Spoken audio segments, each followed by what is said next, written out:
Hay una pregunta que no has podido sacarte de la cabeza desde que escuchaste la noticia. Una pregunta que muchos se hicieron en voz baja, con miedo de pronunciarla en voz alta. ¿Cómo puede un hombre de 27 años, sano, joven, lleno de vida, morir de un momento a otro en su propia casa sin que nadie lo viera venir? ¿Cómo? Eso es lo que todos se cuestionaron la mañana del 9 de abril de 2023, cuando el nombre de Julián Figueroa comenzó a aparecer en todos los noticieros. Hijo de Joan Sebastián, hijo de Maribel Guardia, un muchacho que apenas estaba comenzando a vivir de verdad y de pronto ya no estaba. La versión oficial fue clara y rápida. Un infarto, arritmia cardíaca, natural, impredecible. Esas cosas ocurren. Y sí, esas cosas ocurren. Nadie lo niega, pero hay algo en esta historia que no cierra, algo que no termina de encajar. Y con el tiempo, ese algo fue creciendo hasta convertirse en lo que hoy te vamos a contar. Porque justo un día antes de morir, Julián publicó algo en redes sociales que dejó helados a muchos. Un mensaje sobre su padre, sobre Joan Sebastián. Hablaba de reencontrarse con él, de sentirlo cerca, como si algo dentro de él supiera lo que se aproximaba. Fue una coincidencia, tal vez, o fue algo más. Eso es lo que hay quienes llevan meses preguntándose, y ahora hay un nombre que está en boca de todos los que siguen este caso de cerca. Un nombre que ha sacudido las redes, que ha generado un escándalo brutal entre quienes conocen la historia de la familia Figueroa. Ese nombre es Cristian Valerio, conocido como el Niño de la Luz. Y lo que este hombre revela lo cambia todo. Antes de entrar a lo que Cristian Valerio expuso, hay que entender quién es. Porque no es cualquier persona, no es alguien que apareció de la nada buscando reconocimiento. Cristian Valerio lleva años moviéndose en un mundo que muchos no comprenden del todo, pero que muchos más respetan profundamente. El mundo espiritual, el mundo de las energías, de las visiones, de lo que no se percibe con los ojos, pero se siente en el cuerpo. Se le conoce como el Niño de la Luz, porque desde muy joven comenzó a hablar de cosas que luego resultaban ser ciertas. Visiones que describía con una precisión que ponía la piel de gallina. Mensajes que decía recibir de personas que ya no estaban en este mundo. Hay quienes lo siguen con una fe absoluta. Hay quienes lo critican con igual intensidad. Pero lo que nadie puede negar es que cuando Cristian Valerio habla de alguien, la gente presta atención. Y él habló de Julián Figueroa. Lo que dijo no fue algo vago, no fue algo que se pudiera ignorar fácilmente. Cristian Valerio aseguró haber tenido contacto espiritual con Julián después de su muerte. Y lo que Julián, según él, le transmitió desde el otro lado, era algo que nadie en su entorno quería escuchar. Habló de una entrega, así, con esa palabra tan pesada, tan oscura. Una entrega. Que Julián no simplemente murió, que hubo alguien cerca de él, muy cerca, que tomó una decisión. Una decisión que se tomó en la sombra, en silencio, sin que Julián lo supiera. ¿Entregado por quién? Esa es la pregunta que encendió todo, porque Cristian Valerio no lo dijo con nombre y apellido, pero sí habló de un círculo, de personas cercanas, de alguien que formaba parte de su vida cotidiana, alguien que lo conocía bien, que sabía cómo estaba, que sabía lo que ocurría dentro de esa casa y que, según estas versiones, no hizo nada para detenerlo. Para comprender el peso de todo esto, hay que regresar un poco, no mucho. Solo lo suficiente para ver cómo estaba Julián Figueroa en los últimos meses de su vida.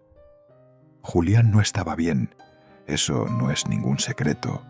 Había atravesado momentos muy difíciles, relaciones que no funcionaron, una carrera que no terminaba de despegar como él quería, el peso enorme de cargar el apellido Figueroa, el peso de ser hijo de Joan Sebastián, ese peso que nadie ve desde afuera, pero que se carga todos los días.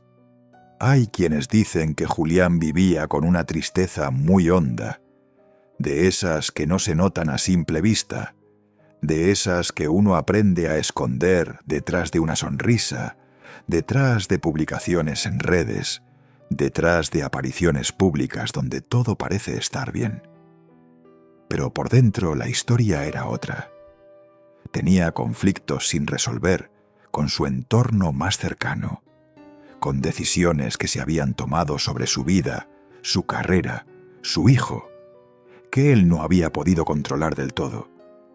Y hay quienes aseguran que en esos últimos meses Julián estaba en un punto de quiebre, vulnerable, expuesto, en un estado en que cualquier cosa podía afectarlo profundamente. Y es exactamente ahí donde Cristian Valerio señala que algo sucedió. Porque según él, cuando una persona está así de vulnerable emocionalmente, es cuando ciertas energías pueden actuar, cuando ciertos trabajos espirituales, según sus propias palabras, encuentran el camino libre, cuando lo que se hace en la oscuridad puede llegar a tocar a alguien que está con las defensas bajas. Esto, para muchas personas que lo escuchan, puede sonar a algo imposible, algo de otro tiempo, algo que no tiene lugar en el mundo de hoy. Pero hay que entender algo.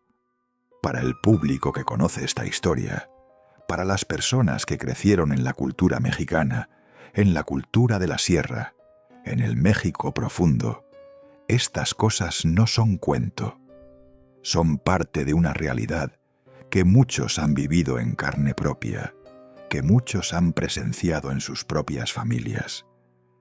Y cuando Cristian Valerio habla de trabajos espirituales, de energías dirigidas, de entregas, hay personas que entienden exactamente de lo que está hablando, porque lo han visto, porque lo han sentido. Pero lo más inquietante de todo lo que dijo no fue lo espiritual. Lo más inquietante fue lo humano.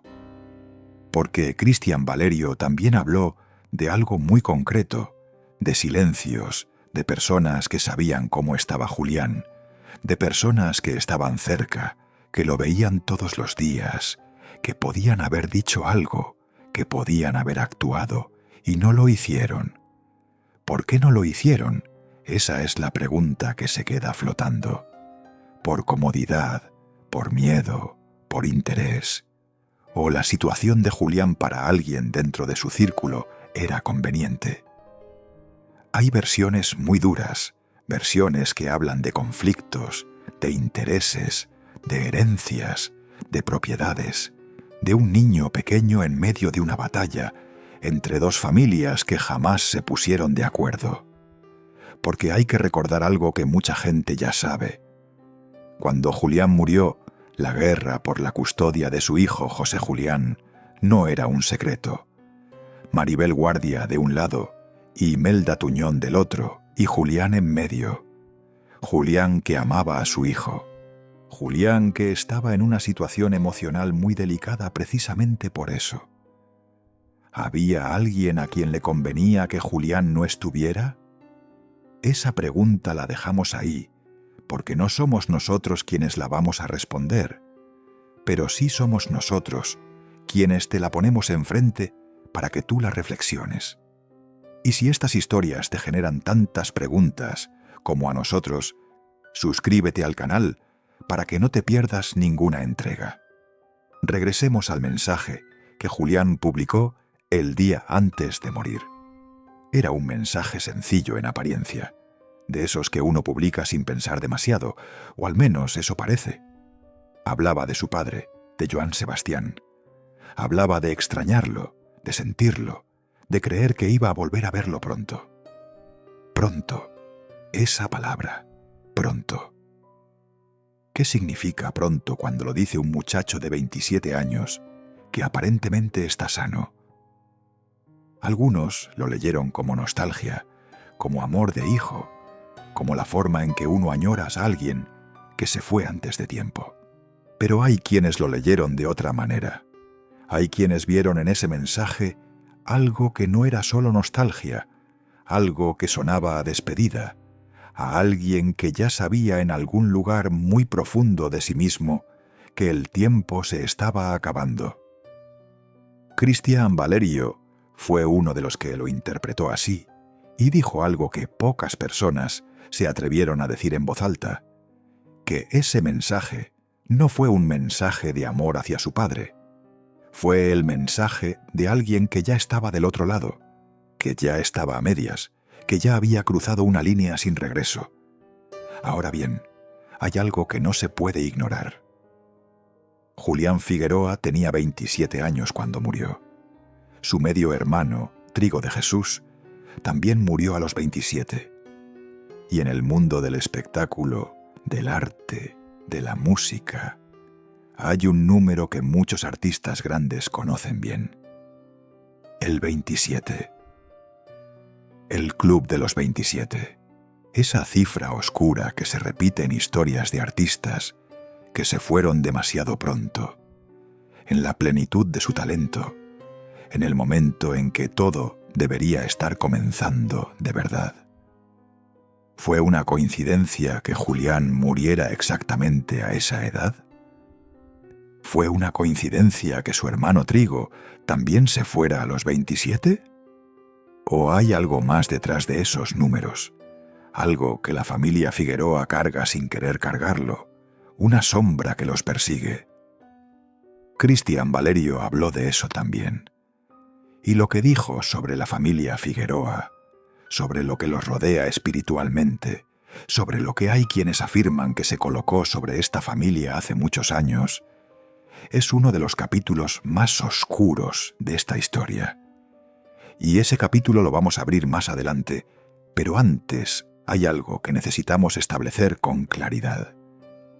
Julián Figueroa era un hombre joven con problemas reales. No era un personaje de telenovela, era una persona de carne y hueso que estaba atravesando cosas muy difíciles. Su relación con Imelda Tuñón no había terminado bien.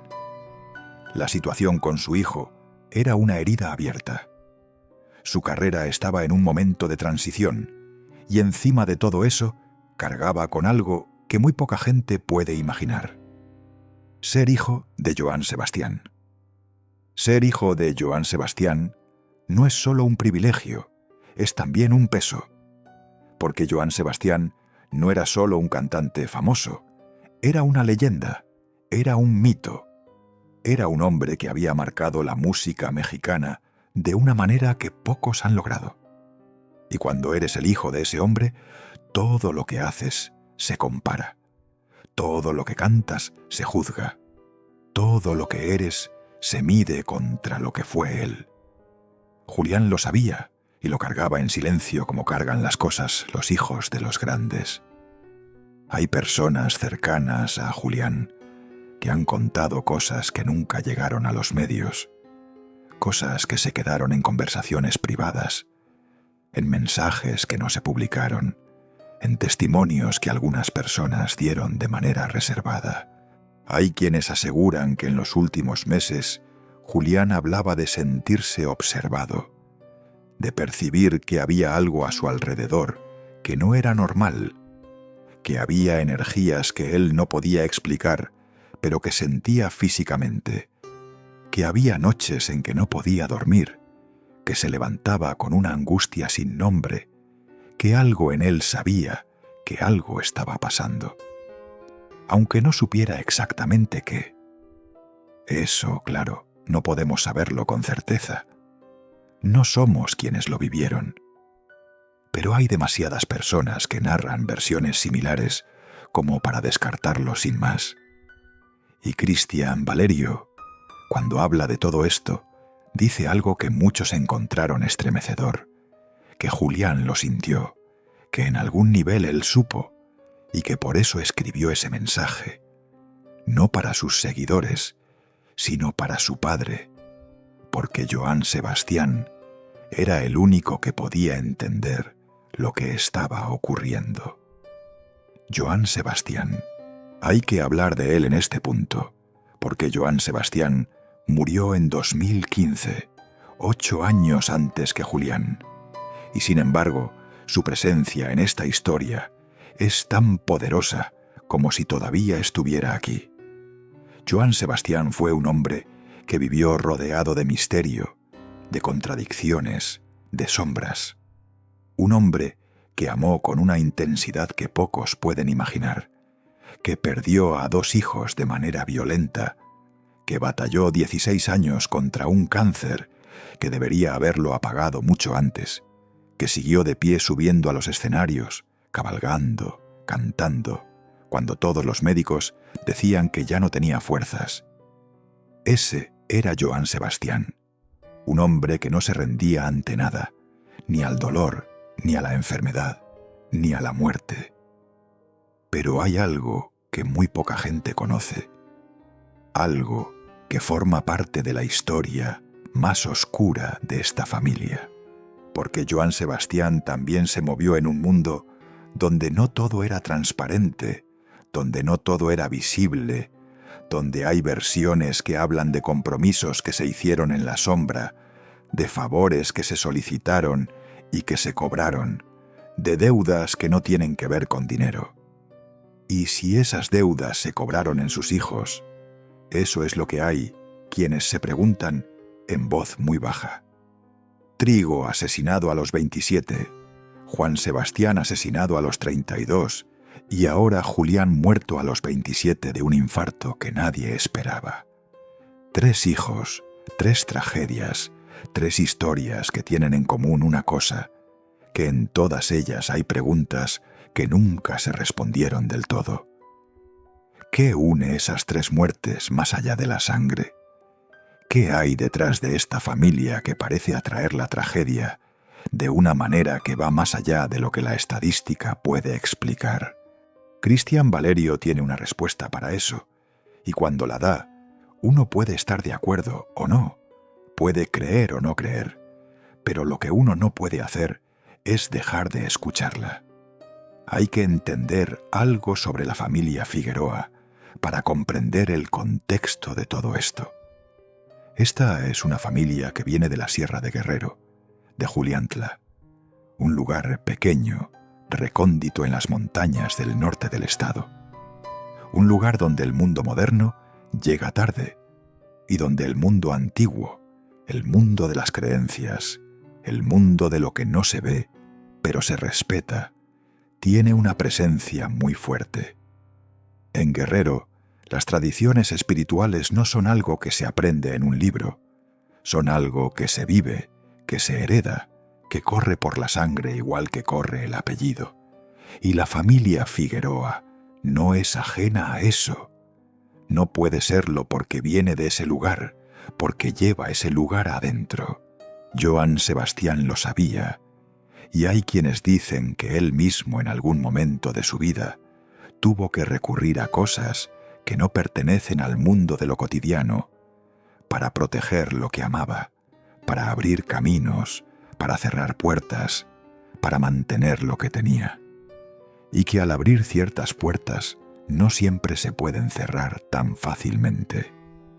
Pero regresemos a Cristian Valerio, porque esto no es solo un asunto del pasado, no es solo una historia de lo que le ocurrió a Johann Sebastián hace décadas. Lo que Cristian Valerio dice es sobre ahora, es sobre Julián, es sobre lo que sucedió esa noche de abril de 2023, y es sobre lo que, según él, hay personas que saben y que han decidido callar. Habla de alguien del círculo de Julián, que tenía conocimiento de lo que estaba pasando, que sabía del estado emocional de Julián, que sabía de las energías que rodeaban esa casa y que en lugar de actuar, esperó. ¿Por qué esperaría a alguien así? ¿Qué tipo de persona puede saber que algo malo se aproxima y elegir no hacer nada? La respuesta que Cristian Valerio sugiere es la más incómoda de todas. alguien que tiene algo que ganar con la ausencia de Julián, alguien para quien el mundo era más conveniente sin él. Y ahí es cuando los nombres comienzan a flotar en el aire. No los vamos a pronunciar nosotros, no nos corresponde, pero sí te decimos que las versiones que circulan apuntan en una dirección que tiene que ver con el conflicto más público que rodeó los últimos meses de Julián, la custodia de su hijo, el niño José Julián, el nieto de Juan Sebastián y de Maribel Guardia. Ese niño que se convirtió en el centro de una batalla que todos vieron, pero que nadie entendió completamente, porque lo que se mostró en los medios fue solo la superficie. Lo que ocurría detrás de cámaras, dentro de esas 4 paredes, era algo mucho más oscuro, mucho más complicado, mucho más doloroso. Hay quienes dicen que Julián estaba en un punto en que ya no podía más, que la presión por su hijo lo estaba destruyendo por dentro, que las discusiones, las amenazas, las manipulaciones habían llegado a un nivel que él no sabía cómo manejar y que había quienes se aprovechaban de eso. Cristian Valerio habló de manipulación emocional. Habló de personas que usaban el estado de vulnerabilidad de Julián para obtener cosas, para controlarlo, para mantenerlo en una posición de debilidad. Y habló de algo más, de que esa manipulación no era solo emocional, de que había elementos espirituales involucrados, de que hay quienes aseguran que alguien en el entorno de Julián recurrió a prácticas que van más allá de lo psicológico. Prácticas que en México, y en particular en ciertos estados como Guerrero, se conocen muy bien. Trabajos, amarres, ataques espirituales dirigidos, cosas que en el siglo XXI uno no debería estar diciendo en serio, pero que Cristian Valerio menciona con una seriedad que no deja espacio para la duda. ¿Qué evidencia hay de todo esto? Esa es la pregunta justa, la pregunta que cualquier persona razonable haría. Y la respuesta honesta es que no hay evidencia física, no hay documentos, no hay nada que se pueda presentar ante un juez. Lo que hay son testimonios, versiones, coincidencias que para algunos son demasiadas para ser accidentales, y la palabra de Cristian Valerio, que para sus seguidores pesa más que cualquier documento.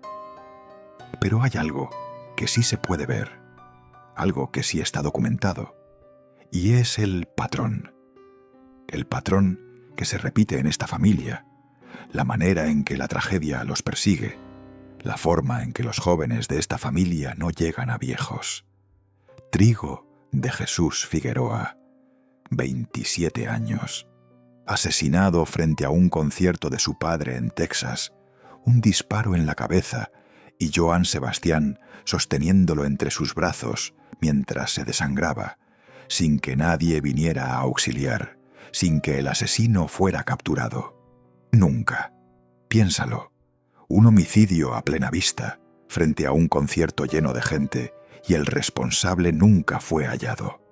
¿Cómo es eso posible? ¿Cómo puede alguien matar al hijo de Joan Sebastián en suelo americano y esfumarse como si nada? Hay quienes dicen que no fue posible, que alguien lo protegió, que alguien se aseguró de que ese hombre no fuera encontrado, y que la razón por la que fue protegido tiene que ver con nombres que no se pueden pronunciar fácilmente. Juan Sebastián Figueroa, 32 años, asesinado frente a un bar en Cuernavaca. Un guardia de seguridad que le disparó en el cuello y en el abdomen, y días después un narcomensaje del Cártel del Pacífico Sur adjudicándose el crimen, diciendo que Juan Sebastián había tenido relaciones con la esposa de un miembro del cártel. ¿Verdad o pretexto? Eso nunca se supo con certeza. Lo que sí se sabe es que Joan Sebastián salió a negar cualquier vínculo con el crimen organizado, que dio declaraciones públicas, que insistió en que él era un artista, no un narcotraficante.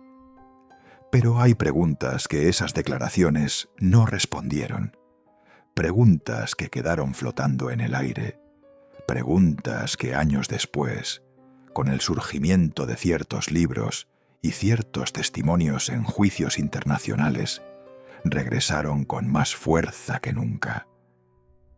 Y luego vino Julián, el tercero, el que nació de la relación más conocida, el hijo de Maribel Guardia, el que creció bajo las luces más brillantes de esta familia, el que interpretó a su padre en la bioserie, el que cargaba el apellido con más visibilidad que ningún otro, y el que murió de la manera más inesperada, sin balas, sin violencia visible, sin un agresor al que señalar, solo un corazón que dejó de latir en una casa tranquila, en la Ciudad de México, un domingo por la mañana.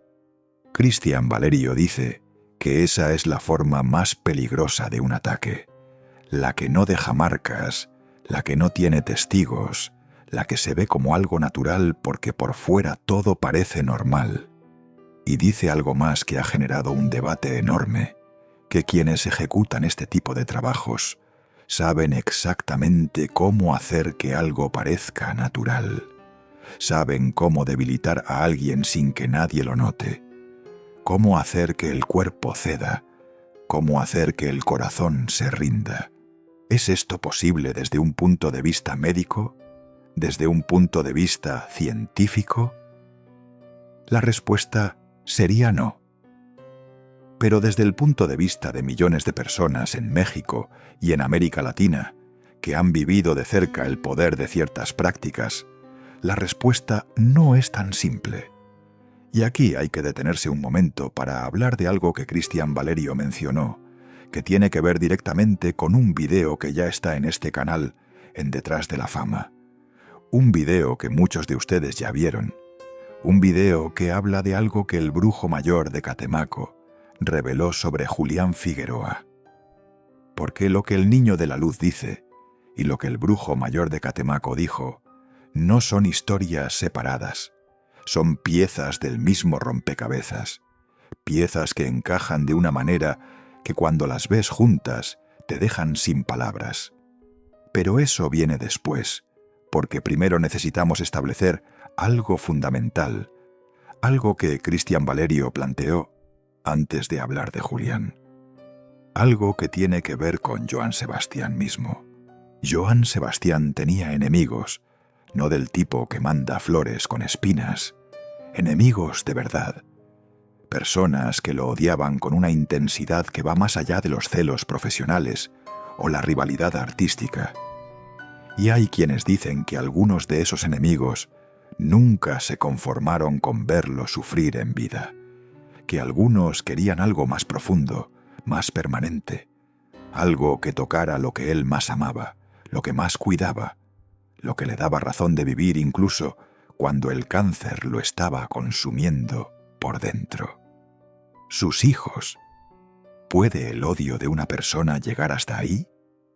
¿Puede alguien odiar tanto a otra persona que dirija su daño no hacia ella, sino hacia sus hijos, hacia los que no tienen culpa, hacia los que solo cargan un apellido que no eligieron? En la historia humana, la respuesta a esa pregunta es sí. Siempre ha sido sí, desde los tiempos más antiguos hasta hoy. El daño dirigido hacia los hijos de alguien que uno odia es una de las formas más antiguas de venganza que existe y una de las más crueles. Cristian Valerio habla de esto con mucha precisión, y lo que dice sobre los hijos de Joan Sebastián, sobre el patrón de sus muertes, sobre lo que hay quienes aseguran que se colocó sobre esta familia, es algo que no se olvida fácilmente una vez que lo escuchas. Dice que hay una marca sobre los hijos varones de Joan Sebastián, una marca que no es metafórica, que es real en el sentido en que él entiende la realidad, y que esa marca viene de algún lugar muy específico, de alguna decisión que se tomó en algún momento de la vida de Joan Sebastián, una decisión que él no midió del todo, que no consideró las consecuencias que tendría para los que vendrían después de él. ¿Qué decisión fue esa? ¿Cuándo se tomó? ¿Y quién o qué estaba del otro lado de esa decisión? Eso lo vamos a explorar a fondo, pero antes de continuar, hay algo que necesitamos decir con mucha claridad. Maribel Guardia es una mujer que ha perdido demasiado. Ha perdido más de lo que ninguna madre debería perder. Y nada de lo que se diga aquí es para atacarla. Nada de esto es para señalarla. Maribel Guardia es parte de esta historia porque era la madre de Julián, y como madre, como mujer que amaba a su hijo, ella también tiene preguntas. Ella también quiere entender qué pasó. Ella también merece respuestas. Lo que sí hay que decir es que el entorno de Julián era complejo, muy complejo, y que en ese entorno había personas con intereses distintos, con agendas distintas, con niveles de información muy distintos, y que no todos los que rodeaban a Julián lo hacían desde el amor. Hay un elemento en esta historia que Cristian Valerio menciona de manera recurrente y que merece un espacio propio: el rancho. Rancho Las Palmas, la propiedad en Cuernavaca que Joan Sebastián le dejó a Julián en vida. Una propiedad enorme, valiosa, con historia, con una energía particular que, según hay quienes afirman, no era precisamente tranquila. Joan Sebastián adquirió ese rancho al padre de Salma Hayek, una propiedad de estilo colonial de 8.500 metros cuadrados con 3 pisos, más de 15 habitaciones, museo personal, picadero con fuente y espejos. Una joya, una propiedad que cualquiera desearía y que Joan Sebastián decidió dejarle a Julián mientras todavía vivía. ¿Por qué a Julián? ¿Por qué no al primogénito? ¿Por qué ese gesto tan explícito hacia ese hijo en particular? Hay quienes dicen que Joan Sebastián tenía con Julián una relación distinta, más intensa, más cargada de sentido, que lo veía de una manera en que no veía a sus otros hijos, que había algo entre ellos que iba más allá de la sangre. Y si esa propiedad, esa herencia tan visible, se convirtió en un problema para Julián, si tener ese rancho lo colocó en el centro de una guerra que él no quería pelear, si fue ese rancho, esa herencia, ese dinero, lo que despertó en alguien un interés que Julián no supo ver a tiempo. Cristian Valerio dice que la propiedad tiene un papel importante en esta historia, que hay cosas que ocurrieron dentro de esas paredes que no son de conocimiento público, que hay momentos en la vida de Julián, dentro de ese rancho, que fueron cruciales, que fueron, según él, el escenario de ciertas cosas que no se hacen a la luz del día. No ofrece detalles específicos, pero lo que sí dice es que el rancho no era un lugar neutral, que tenía una carga que Julián sentía, que lo afectaba, que contribuía a esa sensación de ser observado, de estar rodeado de algo que no podía nombrar, y que hay personas que sabían exactamente qué era esa carga, y que no hicieron nada para quitarla. Ahora hay que hablar de algo que está directamente relacionado con lo que Cristian Valerio dice y que tiene que ver con la cronología de los últimos días de Julián. Porque cuando uno repasa esa cronología con cuidado, hay cosas que no cuadran, cosas pequeñas, detalles que por sí solos no significan nada, pero que juntos pintan un cuadro que resulta incómodo de ver. Los días previos a su muerte, Julián había tenido contacto con ciertas personas de su entorno con quienes las relaciones eran tensas. Había habido conversaciones que no terminaron bien. Había habido decisiones que se estaban tomando sobre su vida, sobre su hijo, que lo afectaban profundamente. Y había habido, según versiones que circulan, una discusión importante que dejó a Julián en un estado de gran agitación. ¿Con quién fue esa discusión?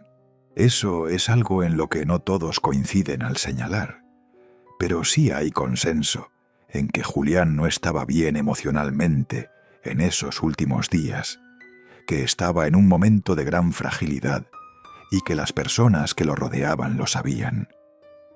Y en ese contexto, Cristian Valerio hace una pregunta que nadie hasta ahora había formulado públicamente de esta manera.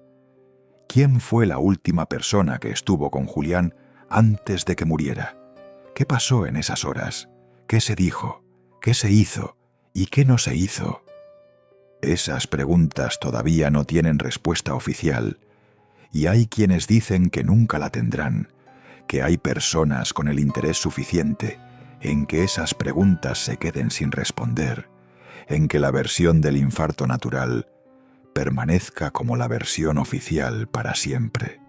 Pero lo que Cristian Valerio asegura es que la verdad, como siempre, encuentra la manera de salir, que las almas no se callan, que Julián Figueroa tiene cosas que decir y que las está diciendo a través de quienes tienen los oídos para escucharlas. Parte 2. La muerte de Julián Figueroa dejó una grieta en el mundo del espectáculo mexicano que todavía no se cierra. Y no se cierra porque hay demasiados cabos sueltos, demasiadas versiones que no terminan de coincidir, demasiado silencio de personas que deberían hablar. El silencio es quizás el elemento más revelador de esta historia, porque cuando alguien muere de manera inesperada, lo normal es que su entorno más cercano salga a hablar, a dar testimonios, a contar cómo era, a describir cómo estaba en sus últimos días, a decir lo que recuerdan. Pero en el caso de Julián, hay personas de su círculo más íntimo que han guardado un silencio que llama la atención, un silencio que no encaja del todo con el dolor, que suena a algo más que discreción, que parece, para quienes conocen el caso de cerca, un silencio calculado. ¿Por qué callarían personas que querían a Julián? ¿Qué saben que no quieren decir? ¿O qué les han indicado que no digan? Cristian Valerio habló de presiones, de personas del entorno de Julián que habrían sido abordadas, que habrían recibido mensajes directos o indirectos sobre la conveniencia de no hablar, de no hacer preguntas, de dejar que las cosas queden como están. ¿Quién tiene el poder para silenciar a personas dentro del entorno de Julián Figueroa? Esa es una pregunta que tiene respuestas muy incómodas, porque el entorno de Julián no era solo artístico, no era solo familiar, era un entorno que conectaba con poder, con dinero, con intereses que van mucho más allá de la música y el espectáculo. Y hay que recordar algo que también forma parte de esta historia. El apellido Figueroa en Guerrero no es solo un apellido artístico, es un apellido que tiene peso en la región, un peso que Joan Sebastián construyó durante décadas, y un peso que después de su muerte quedó en manos de sus herederos, de sus hijos, de su familia. Hay que hablar del hermano Federico Figueroa, el hermano de Joan Sebastián, un hombre que ha estado rodeado de sombras desde hace muchos años, un hombre cuyo nombre apareció en Narcomantas en 2014, señalado como líder de Guerreros Unidos. Un hombre que ha sido vinculado en versiones que circulan desde hace tiempo con uno de los casos más dolorosos y oscuros de la historia reciente de México, la desaparición de los 43 normalistas de Ayotzinapa. Eso hay que dejarlo muy claro. Son versiones, son señalamientos, no son condenas, pero son parte del contexto, son parte del mundo en que creció esta familia, del mundo que rodeaba a Joan Sebastián, del mundo que inevitablemente también rodeaba a sus hijos. ¿Sabía Julián sobre su tío? ¿Tenía contacto con ese mundo? ¿Se sentía protegido por ese apellido o amenazado por él? Esas preguntas no tienen respuesta pública, pero Cristian Valerio dice que el mundo que rodeaba a la familia Figueroa era un mundo donde ciertas cosas se toleraban en silencio, donde ciertas realidades se vivían pero no se nombraban, donde todos sabían más de lo que decían. Y ahora hay que hablar de algo que Cristian Valerio planteó de una manera que dejó a muchos sin palabras. Habló de la posibilidad de que la muerte de Julián no haya sido algo que ocurrió de repente, que no haya sido un evento puntual, sino el resultado de un proceso largo, sostenido, invisible para el mundo exterior, pero muy real para quien lo estaba viviendo. Un proceso de desgaste emocional, físico y espiritual, si uno acepta esa dimensión. Un proceso en el que Julián fue perdiendo fuerzas poco a poco, perdiendo claridad, perdiendo la capacidad de defenderse, perdiendo finalmente la voluntad de seguir luchando. Hay médicos que dirían que eso describe perfectamente lo que puede ocurrir cuando alguien joven tiene factores de riesgo cardíacos que no se detectaron, que el estrés sostenido es uno de los mayores enemigos del corazón, que la ansiedad, la angustia, los conflictos sin resolver son venenos lentos que trabajan desde adentro. Y Cristian Valerio estaría de acuerdo con eso, pero añadiría algo, que ese estrés, esa angustia, esos conflictos no llegaron solos, que alguien los puso ahí, que alguien los alimentó con intención, con conocimiento de lo que estaba haciendo. Esto nos lleva a un tema que hay que abordar con cuidado, pero que no se puede ignorar. La relación de Julián con Imelda Tuñón, la madre de su hijo, la mujer con quien tuvo la vida más complicada en sus últimos años. Nadie está diciendo aquí que Imelda Tuñón haya hecho nada malo. Eso hay que dejarlo muy claro. Imelda Tuñón es la madre de José Julián. Es una mujer que también perdió al padre de su hijo, y nada de lo que se diga aquí es para cargarle una responsabilidad que no tiene. Pero sí hay que decir que la relación entre Julián e Imelda no era sencilla, que había tensiones profundas, que había conflictos que no se habían resuelto, y que esos conflictos afectaban a Julián de una manera que todos los que lo conocían podían percibir. Hubo manipulación en esa relación. Hubo opresiones que lo afectaron más de lo que se supo. ¿Hubo momentos en que Julián sintió que no tenía salida? Esas son preguntas que los que lo conocían se hacen en privado. Y son preguntas que Cristian Valerio también formula, pero desde otro ángulo, desde el ángulo de lo que según él hay detrás de ciertas dinámicas de pareja, de lo que sucede cuando una relación deja de ser solo amor y se convierte en otra cosa. Y aquí Cristian Valerio dijo algo que generó una reacción enorme, algo que para muchos fue demasiado, pero que para otros fue el punto donde todo comenzó a tener sentido. Dijo que en ciertos entornos, en ciertas culturas, cuando una relación se vuelve un problema para alguien, hay personas que recurren a intermediarios, que pagan por soluciones, que van a lugares donde se hacen cosas que no se pueden hacer con las manos limpias, y que ese tipo de soluciones, aunque no dejan huella visible, dejan huella en el cuerpo de quien las recibe. No señaló a nadie, no mencionó nombres, pero la dirección de sus palabras era clara, y mucha gente la comprendió, y mucha gente se quedó en silencio después de escucharla. Pero hay más, porque Cristian Valerio no solo habló de Julián desde la perspectiva de lo que le pasó, también habló de lo que Julián, según él, le comunicó desde el otro lado. Y lo que dijo que Julián le transmitió es algo que hay que escuchar con mucha atención, porque no es una historia de odio, no es un mensaje de acusación. Es algo más complejo, más humano, más triste. Según Cristian Valerio, Julián no está en paz, que hay algo que lo tiene atado, algo que no le permite continuar su camino con tranquilidad, y que ese algo tiene que ver con su hijo, con José Julián, con el niño que dejó en este mundo, con el niño por quien pelea desde donde está. Dice que Julián sigue en este plano porque no puede dejar a su hijo, que la situación en que quedó ese niño lo tiene encadenado, que lo que siente por su hijo es tan poderoso que ni siquiera la muerte puede separarlo del todo. Y que hay alguien que usa eso, que sabe que Julián sigue cerca y que lo aprovecha para sus propios fines. Eso es lo que Cristian Valerio dice, y uno puede creerlo o no creerlo.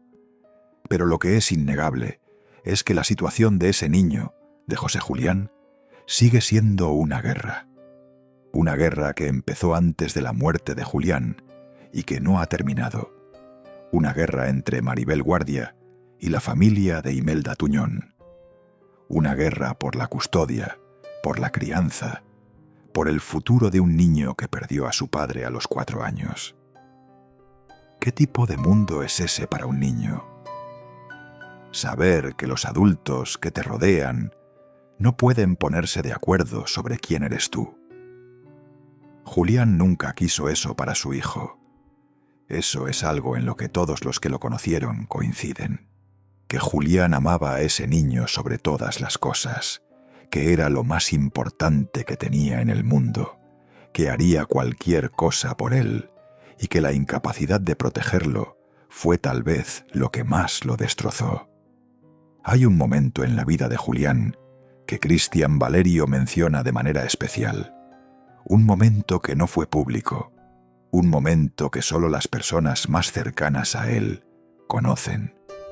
Habla de una noche en que Julián estuvo solo, en que se quedó en casa sin compañía, y en que, según versiones que llegaron a Cristian Valerio, algo ocurrió que cambió su energía de manera notable.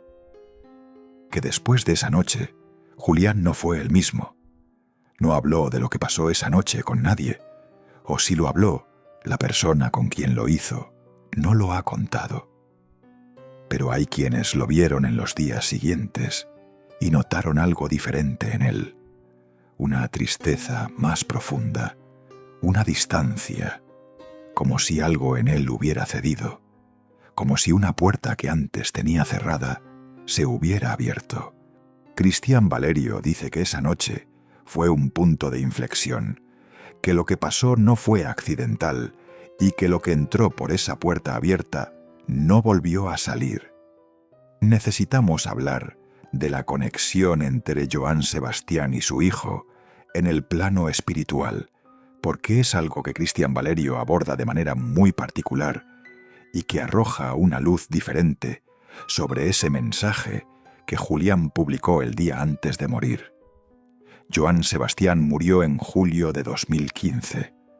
Julián tenía 20 años en ese momento. Era joven, estaba apenas empezando, y la muerte de su padre lo marcó de una manera que él mismo describió en varias ocasiones. Dijo que su padre era su norte, su guía, la voz que escuchaba cuando no sabía qué hacer, que cuando algo le pasaba, lo primero que hacía era preguntarse qué diría Joan Sebastián, qué haría él en su lugar, y que en el silencio a veces llegaba la respuesta. ¿Era eso imaginación de alguien que extrañaba a su padre?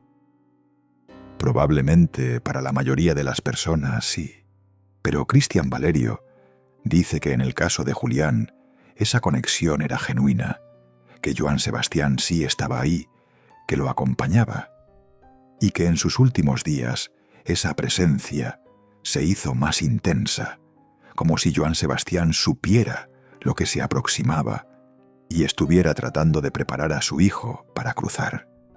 Eso es lo que hay quienes creen, y es una imagen que duele, la imagen de un padre que ya estaba del otro lado, viendo cómo su hijo se acercaba, sin poder detenerlo, sin poder gritarle que regresara, sin poder hacer nada más que acompañarlo. Joan Sebastián perdió a 2 hijos mientras vivía, y ahora, desde el otro lado, perdió a un tercero. ¿Existe un dolor mayor que ese? ¿Algo que pueda compararse con ver a tus hijos irse antes que tú, una y otra vez, sin poder hacer nada? Cristian Valerio dice que Joan Sebastián carga ese dolor todavía, que es visible, que cuando él lo percibe hay una oscuridad alrededor de esa figura, que no es ordinaria, que es el peso de una pérdida, que va más allá de lo que el alma humana está diseñada para soportar. Pero volvamos a lo concreto, porque hay algo que hay que establecer sobre la mecánica de lo que Cristian Valerio denuncia. Habla de alguien que, según él, tomó una decisión activa, no pasiva. No fue alguien que simplemente no ayudó, no fue un descuido, no fue una omisión accidental. Según Cristian Valerio, lo que ocurrió con Julián involucró una decisión conscientemente tomada, una decisión de actuar, de hacer algo, y de hacerlo de una manera que no dejara rastro visible, que no levantara sospechas, que pudiera presentarse ante el mundo como lo que no era, una muerte natural. ¿Cómo puede alguien hacer eso? En el mundo físico hay respuestas médicas para esa pregunta. Hay sustancias que pueden provocar fallos cardíacos, que son difíciles de detectar en una autopsia estándar, que no se buscan si nadie sospecha. ¿Se hizo una autopsia exhaustiva en el caso de Julián? ¿Se buscaron todas las posibilidades?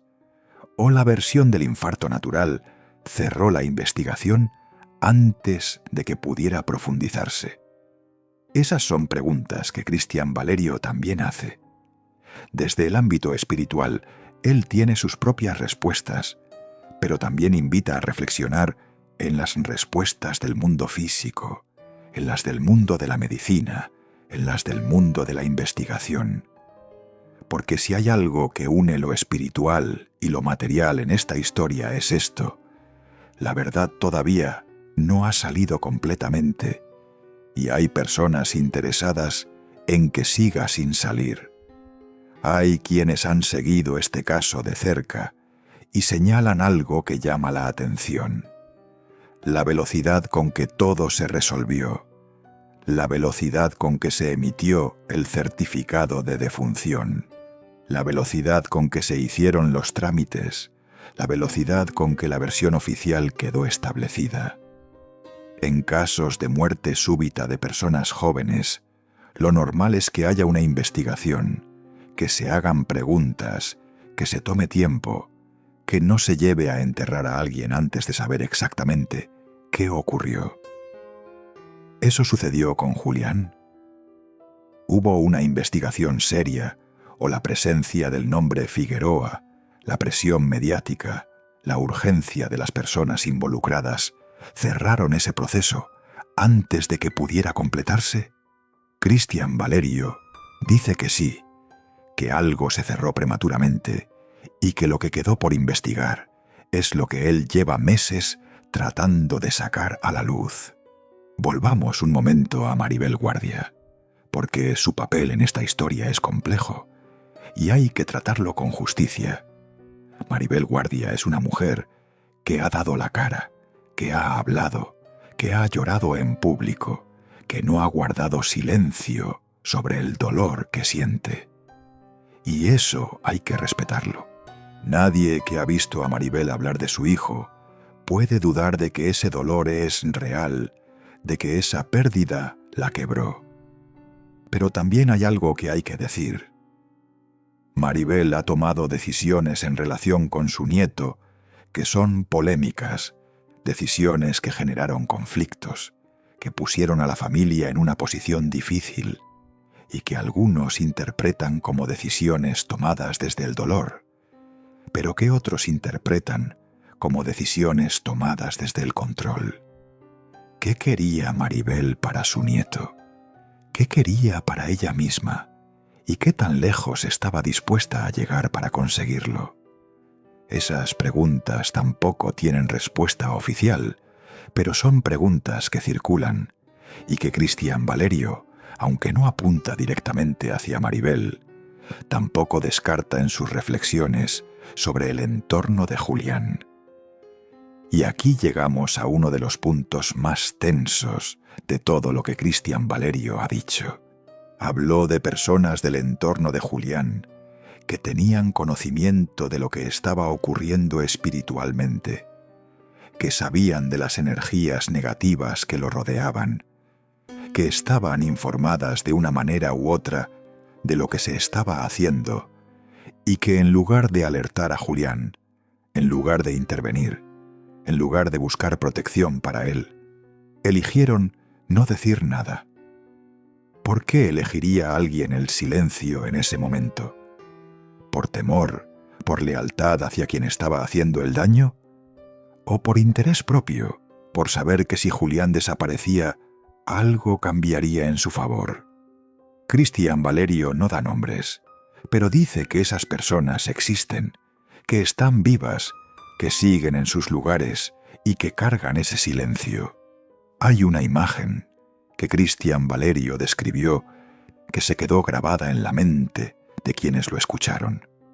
Describió a Julián en sus últimas semanas como alguien que caminaba bajo una nube, no en sentido figurado, en el sentido literal de cómo él percibe las energías.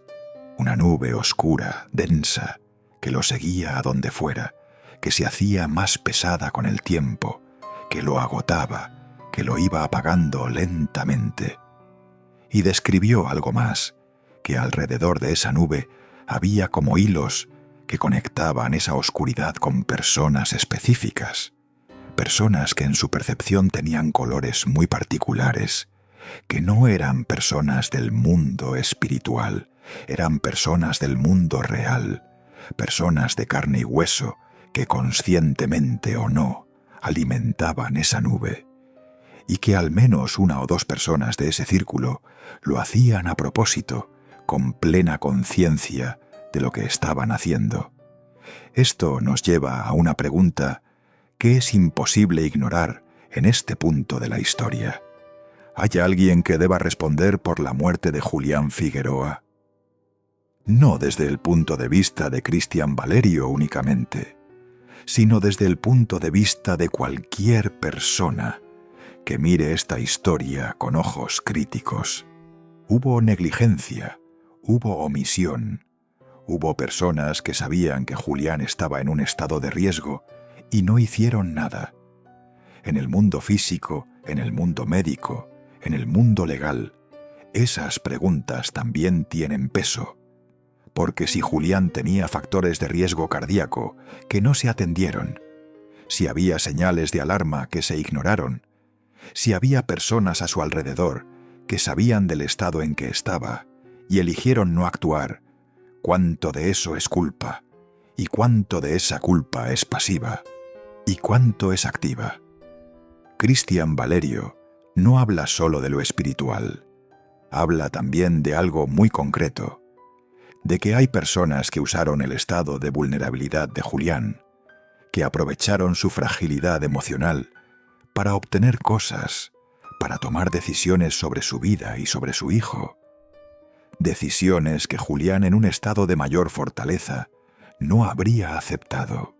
Y eso, independientemente de lo espiritual, independientemente de lo que se crea o no se crea, es manipulación, es abuso, es el tipo de cosa que destruye a las personas desde adentro, que las hace ceder en sus límites, que las hace aceptar cosas que no deberían aceptar. ¿Fue Julián víctima de eso?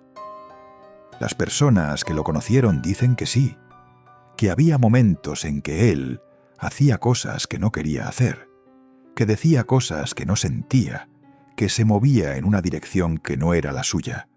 ¿Por qué hacía eso? ¿Qué lo tenía tan atrapado que no podía salirse? Hay quienes dicen que la respuesta es simple. el amor por su hijo. Que Julián habría hecho cualquier cosa, habría aguantado cualquier cosa, con tal de no perder el acceso a José Julián, que esa era su debilidad, su punto vulnerable, y que las personas a su alrededor lo sabían y lo utilizaban. Usaban al niño como herramienta.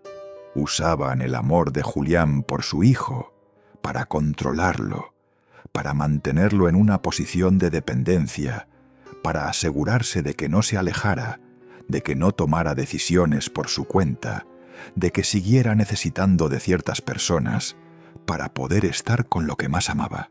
Esa es una de las formas más crueles de control que existe.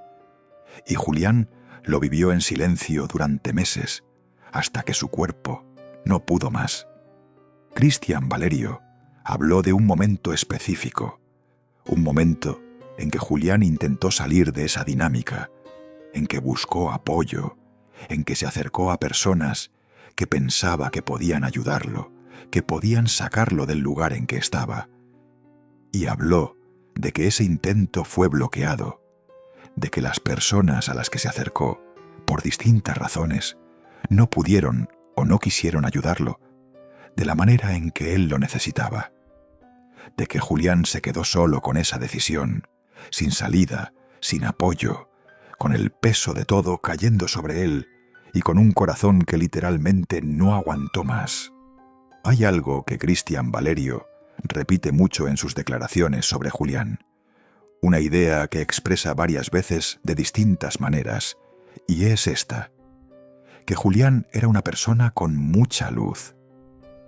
No lo dice de manera figurada, lo dice como lo diría alguien que trabaja con energías, que Julián tenía una luminosidad espiritual muy alta, que era una persona especial en ese sentido, que tenía dones que no había desarrollado del todo, que había cosas en él que en otras circunstancias, en otro entorno, podrían haber florecido de una manera extraordinaria. Y dice que precisamente por eso era un objetivo, que las personas con mucha luz son las más vulnerables a ciertos tipos de ataques, que quienes trabajan con energías oscuras buscan precisamente eso, la luz, para apagarla, para absorberla, para utilizarla. ¿Es eso posible? Desde la perspectiva de millones de personas que han crecido con estas creencias, sí, absolutamente. Y no son personas sin criterio, son personas que han presenciado cosas en sus propias familias, que les han enseñado a respetar esas fuerzas, a tomárselas en serio, a no reírse de ellas. Y hay que decir algo más. México tiene una tradición espiritual que es de las más ricas y complejas del mundo. Una tradición que mezcla lo indígena, lo colonial, lo africano, lo moderno. Una tradición donde los curanderos, los brujos, los videntes, los chamanes no son figuras del pasado, son parte del presente, son parte de la realidad cotidiana de millones de personas. Y en ese contexto, lo que Cristian Valerio dice no es descabellado, es parte de una visión del mundo que mucha gente comparte y que para muchos de los que escuchan esta historia resuena con algo que sienten en sus propias entrañas. Si este contenido te mueve algo, dale like y suscríbete al canal de Detrás de la Fama para que no te pierdas nada de lo que viene. Pero hay un momento en las declaraciones de Cristian Valerio que es el más perturbador de todos. El más perturbador no es cuando habla de la entrega, no es cuando habla de los trabajos espirituales, no es cuando habla de las personas del entorno que callaron. El más perturbador es cuando habla de lo que viene después, de lo que según él no ha terminado, de lo que si no se hace algo puede seguir ocurriendo. Porque Cristian Valerio dice que lo que afectó a Julián no se detuvo con su muerte, que las energías que se dirigieron hacia él siguen activas, que el daño que se hizo no desapareció porque Julián ya no esté, que sigue ahí, que puede afectar a otros. ¿A quién? Esa es la pregunta que nadie quiere hacer en voz alta, pero que todos los que escuchan a Cristian Valerio se formulan por dentro. José Julián, el niño, el hijo de Julián, el nieto de Joan Sebastián, el nieto de Maribel Guardia, un niño pequeño que creció sin su padre, que está creciendo en medio de una guerra entre familias, que lleva un apellido que tiene tanto peso como peligro. Cristian Valerio habla de ese niño con una preocupación muy real. Dice que ese niño necesita protección, que hay energías que lo rodean que no son buenas, que el ambiente en que está creciendo no es espiritualmente limpio, y que quienes lo cuidan tienen la responsabilidad de hacer algo al respecto. ¿Lo están haciendo? ¿Alguien se está ocupando de limpiar el camino de ese niño? ¿O están tan ocupados peleando entre ellos que nadie está mirando lo que le puede estar pasando a él? Y aquí la historia da un giro que hay que tomar muy en serio, porque no es solo Cristian Valerio quien ha hablado de una sombra sobre esta familia. No es solo el niño de la luz quien ha señalado que hay algo oscuro que rodea al apellido Figueroa.